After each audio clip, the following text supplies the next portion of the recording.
시대의 소망 제22장 요한의 투옥과 죽음. 침례 요한은 그리스도의 나라를 전파한 첫 번째 사람이었으며 또한 고난에도 으뜸가는 사람이었다. 광야의 자유로운 분위기와 자기의 말에 귀를 기울이던 많은 무리에서 떠나서 요한은 이제 토굴 감방의 벽 속에 갇혀 있었다. 그는 헤롯 안디바의 성체 안에 있는 죄수가 되었다. 요한은 대부분의 봉사의 생애를 안디바가 지배하던 요단 동부 지역에서 보냈다. 헤롯 자신도 침례 요한의 전도에 귀를 기울였다. 방탕하던 왕은 회개하라는 부름을 듣고 떨었다. 헤롯이 요한을 의롭고 거룩한 사람으로 알고 두려워하여 그의 말을 들을 때에 크게 번민을 느끼면서도 달게 들으미러라. 요한은 헤롯이 그의 동생의 아내인 헤로디아와 부정한 관계를 맺고 있는 것을 책망하면서도 그를 신실하게 대하였다. 헤롯은 얼마 동안은 자기를 속박한 정욕의 쇠사슬을 끊어버리려고 미미하게나마 노력하였다. 그러나 헤로디아는 그를 자기의 올가미에 더욱 단단히 묶어놓고 헤롯을 부추겨 요한을 투옥시킴으로써 그에게 복수하였다. 요한의 생애는 적극적인 활동의 생활이었으므로 그의 옥중 생활의 음침함과 무의함이 그의 마음을 무겁게 짓눌렀다. 변함없이 여러 주일이 지나자 낙담과 의심의 그림자가 그를 덮었다. 요한의 제자들은 그를 버리지 않았다. 그들은 감옥에 접근하도록 허용되었으므로 예수님의 사업에 대한 소식을 그에게 전하고 백성들이 어떻게 그분의 주위에 모여들고 있는지 말하였다. 그러나 그들은 만일 이 새로운 교사가 메시아라면 그분은 왜 요한을 석방시키기 위하여 아무런 노력도 하지 않는지 의심하였다. 어떻게 그분께서 당신의 충실한 선구자가 자유와 아마도 생명까지 빼앗기도록 허용할 수 있단 말인가? 이러한 의문들은 효과가 없지 않았다. 그렇지 않았다면 결코 일어나지 않았을 의심이 요한의 마음속에 일어났다. 사단은 이 제자들의 말을 듣고 또한 그들이 여호와의 사자의 심령에 상처를 준 사실을 보고 기뻐하였다. 자기 자신들을 착한 사람의 친구라고 생각하고 그에게 그들의 충성을 보이려고 애쓰는 자들이 그의 가장 위험한 원수들로 입증되는 일이 얼마나 빈번히 일어나고 있는가.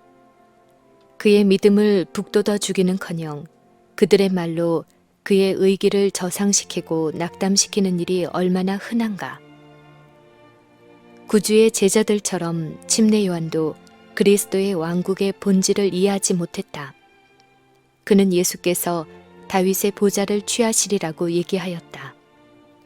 그러나 시간이 지나도 구주께서 왕으로서의 권위를 주장하지 않으시는 것을 보고 요한은 당황하여 근심하게 되었다. 그는 주 앞에 길이 예비되기 위해서는 산과 언덕이 낮아지며 험한 곳이 평탄하게 되며 고르지 않은 곳이 평지가 되리라는 이사야의 예언이 성취되어야 한다고 백성들에게 선언해 왔었다. 그는 버렸어야 할 인간적인 자만과 권력의 높은 지위들을 기대하였다.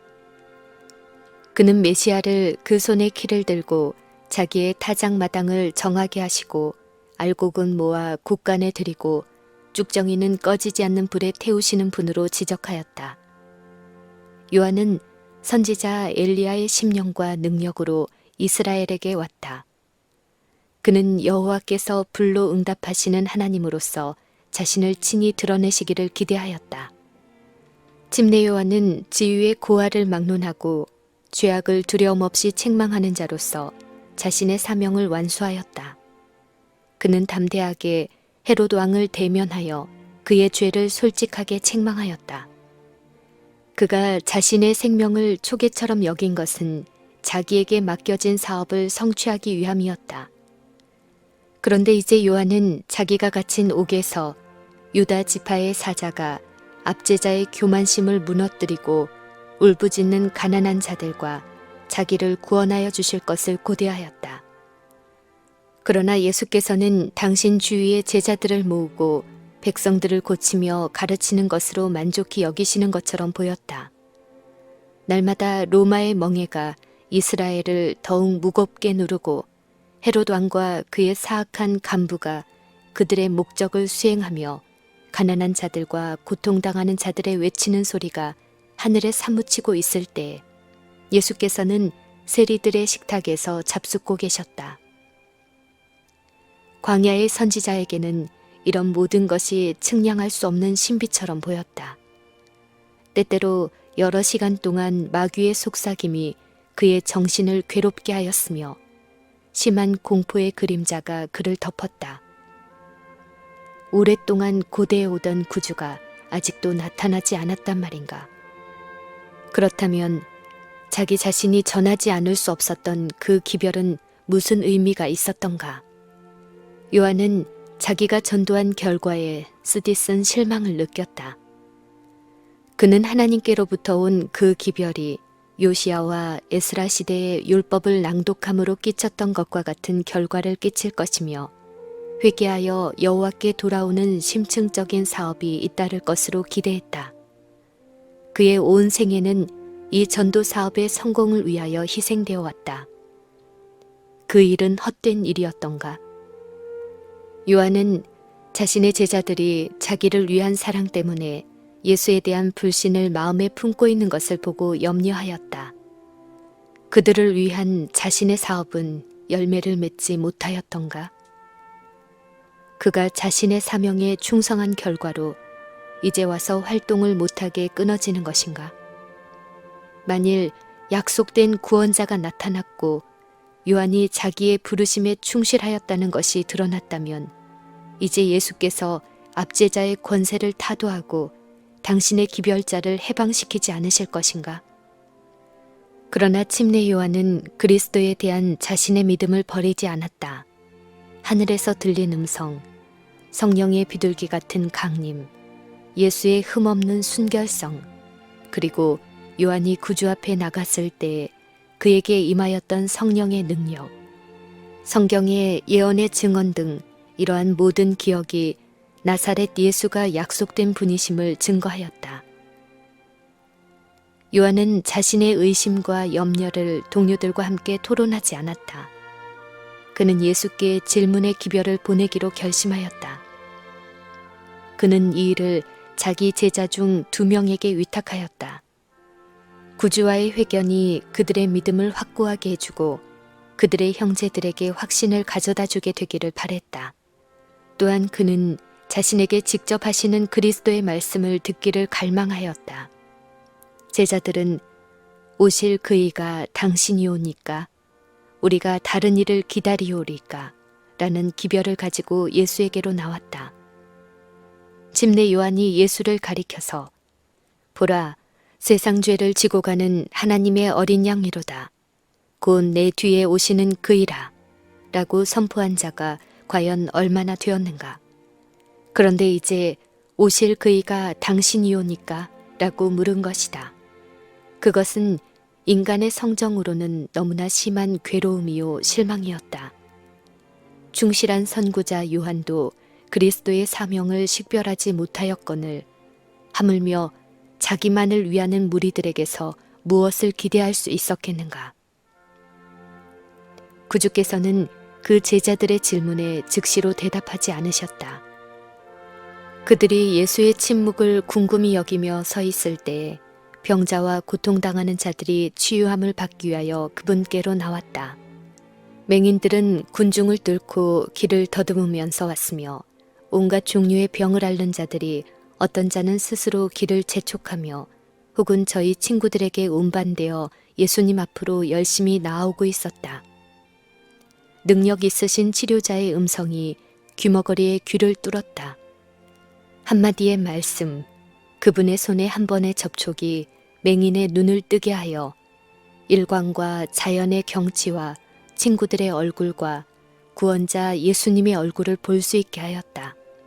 예수께서는 질병을 꾸짖었으며 열병을 쫓아내셨다. 그분의 음성이 죽어가는 자들의 귀에 들렸을 때 그들은 건강과 활력을 가지고 일어났다. 귀신 들려 마비된 자들이 그분의 말씀에 순종하였을 때 광증이 그들을 떠나고 그들은 그분께 경배하였다. 예수께서는 그들의 질병을 치료하는 한편 백성들을 가르치셨다. 부정하다는 이유로 랍비들이 멀리하던 가난한 농부들과 노동자들이 그분 주위에 가까이 모였으며 예수께서는 그들에게 영원한 생명의 말씀을 하셨다. 그와 같이 요한의 제자들이 모든 것을 보고 듣는 동안에 그날은 저물어 갔다. 드디어 예수께서 그들을 부르시고 그들이 목격한 것을 가서 전하라고 명하면서 이렇게 덧붙이셨다. 누구든지 나를 인하여 실족하지 아니하는 자는 복이 있도다. 그분의 신성의 증거가 고통당하는 인류의 필요를 채워주는 가운데 나타났다. 그분의 영광은 우리와 같은 낮은 처지에까지 내려오신 그분의 겸비에서 나타났다.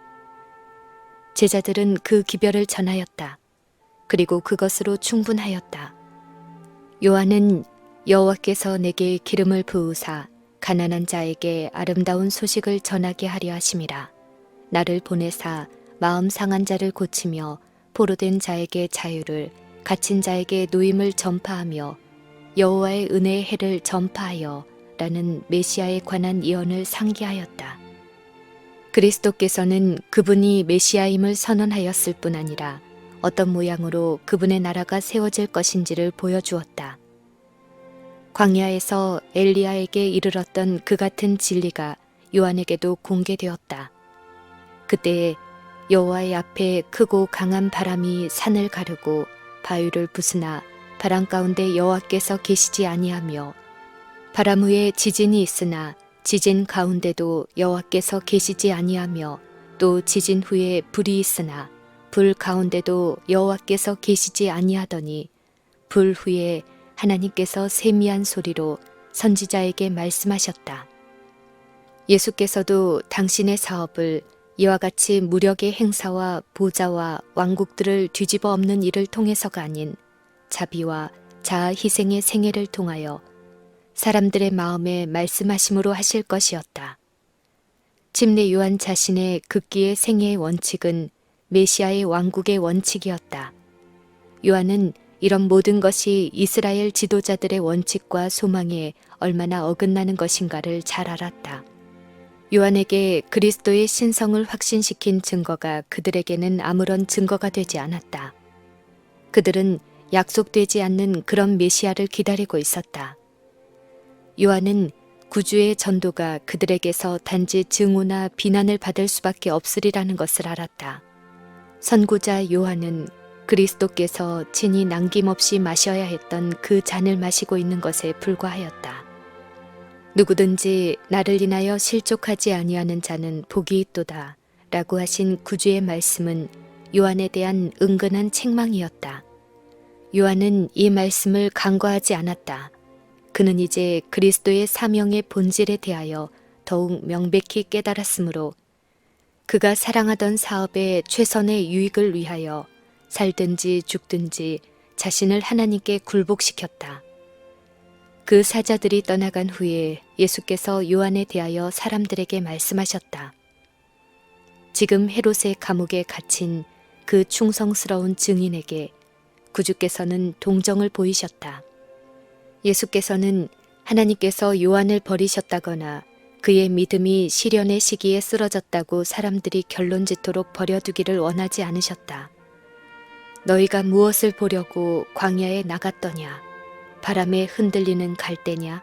라고 그분은 말씀하셨다. 요단 강변에 자라서 산들바람이 불 때마다 흔들거리는 기가 큰 갈대는 침례 요한의 전도를 비평하며 판단하는 자로서 서 있었던 랍비들을 상징하기에 알맞았다. 그들은 여론의 바람에 이리저리 흔들렸다.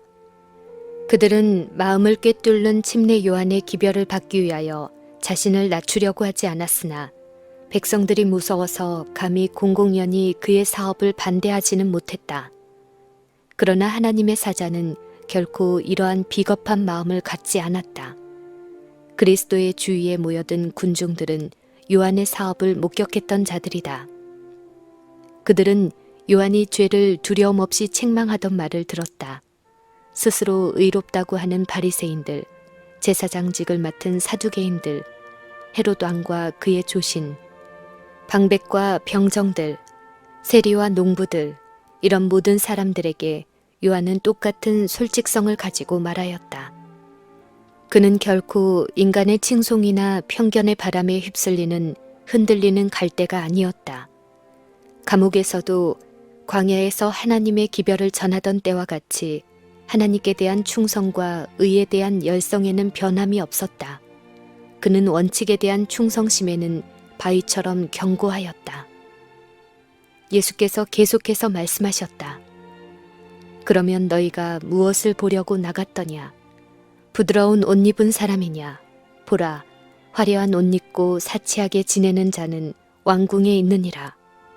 요한은 그 당시의 죄와 방종을 견책하도록 부르심을 입었으며 그의 간소한 의복과 극기의 생애는 그의 사명의 성질과 일치하는 것이었다. 부유한 옷차림과 이생의 사치는 하나님의 종들의 몫이 아니라 그 권세와 부유함을 소유하는 이 세상의 통치자들, 곧 왕궁에 사는 자들의 몫이었다. 예수께서는 요한의 의복과 제사장들과 관원들이 입은 옷 사이의 대조에 주의를 돌리기를 원하셨다. 이런 성직에 있는 자들은 사치한 두루마기와 값진 장식품으로 차려입었다. 그들은 허식을 사랑하였으며 백성들을 현혹하여 더욱 큰 관심을 모으기를 바랬다. 그들은 하나님의 인정하심을 받을 마음의 순결함을 얻기보다는 사람의 칭찬 얻기를 더욱 갈망하였다. 따라서 그들은 그들의 충성이 하나님께 바쳐진 것이 아니라 이 세상의 왕국에 바쳐진 것임을 드러냈다. 예수께서 말씀하셨다. 그러면 너희가 어찌하여 나갔더냐? 선지자를 보려더냐? 옳다. 내가 너희에게 이르노니 선지자보다 나은 자니라 기록된 바. 보라, 내가 내 사자를 네 앞에 보내노니 저가 내 길을 네 앞에 예비하리라 하신 것이 이 사람에 대한 말씀이니라. 내가 진실로 너희에게 말하노니 여자가 낳은 자 중에 집내 요한보다 큰 이가 일어남이 없도다. 천사는 요한이 나기 전에 사가랴에게 선언할 때에 저가 주 앞에 큰 자가 되리라고 말하였던 것이다. 하늘이 위대하게 평가하는 것은 무엇인가? 그것은 세상이 크게 여기는 것, 곧 그들이 가치 있게 생각하는 부나 지위나 훌륭한 가문이나 지적 선물이 아니다. 만일 보다 더 고상한 어떤 것들을 고려함 없이 지적 위대함이 영예를 받을 만한 것이라면 우리의 경위는 그 누구도 그에 필적할 만한 지능을 갖지 못했던 사단에게 돌려야 한다. 그러나 자기를 섬기는 데 악용될 때에 그 선물이 크면 클수록 그 저주도 크게 된다. 하나님께서 높이 평가하시는 것은 도덕적인 가치이다. 사랑과 순결이 하나님께서 가장 귀히 여기시는 속성이다. 요한이 사내들인이 파견한 사자들 앞에서나 백성들 앞에서나 자신의 제자들 앞에서 자신의 영예를 구하지 않고 모든 사람에게 예수님을 약속하신 분으로서 가리켰을 때 그는 하나님 보시기에 위대하였다. 그리스도의 봉사를 보고 느낀 그의 이기심 없는 기쁨은 일찍이 사람이 나타낸 것 중에서 가장 숭고한 형태의 기쁨을 보여준다. 예수님에 대한 요한의 증언을 들었던 자들은 그가 죽은 후에 그에 대하여 이렇게 증거하였다. 요한은 아무 표적도 행치 아니하였으나 요한이 이 사람을 가리켜 말한 것은 다 참이라. 엘리야처럼 불을 하늘로부터 내리게 하거나 죽은 자를 일으키거나 또는 하나님의 이름으로 모세의 능력의 지팡이를 휘두른다든가 하는 능력이 요한에게는 주어지지 않았다. 그는 구주의 초림을 전파하며 그분의 오심을 위하여 준비하라고 백성들을 촉구하기 위하여 보냄을 받았다. 그는 그토록 신실하게 그의 사명을 이행하였으므로 백성들은 그가 그들에게 예수님에 대하여 가르치던 교훈을 회상하면서 이렇게 말할 수 있었다. 요한이 이 사람을 가리켜 말한 것은 다 참이라. 주님의 제자된 자는 누구나 그리스도에 대하여 이런 증거를 전하도록 부름을 받고 있다. 요한은 메시아의 선구자로서 선지자보다 나은 자였다. 그 이유는 선지자들이 그리스도의 강림을 멀리서 바라보았던 반면에 요한은 예수님을 보았으며 그분이 메시아가 되신다는 하늘의 증언을 들었으며 그분을 하나님께서 보내신 자로서 이스라엘에게 소개하였기 때문이다. 그러나 예수께서는 하나님의 나라에서는 극히 작은 자라도 저보다 크니라 라고 말씀하셨다. 선지자 요한은 두 시대를 연결시키는 고리였다. 그는 하나님의 대표자로서 율법과 선지자가 그리스도교의 시대와 어떤 관계에 있는지를 보이기 위하여 섰다. 그는 더욱 큰 빛으로 인도하는 작은 빛이었다. 요한의 마음이 성령으로 말미암아 밝아진 것은 그 당시의 백성들에게 빛을 비추도록 하기 위함이었다. 그러나 다른 어떤 빛도 예수님의 교훈과 모본에서 비쳐나오는 것만큼 타락한 인류에게 그렇게 명백하게 비춰주었거나 비칠 빛은 없었다.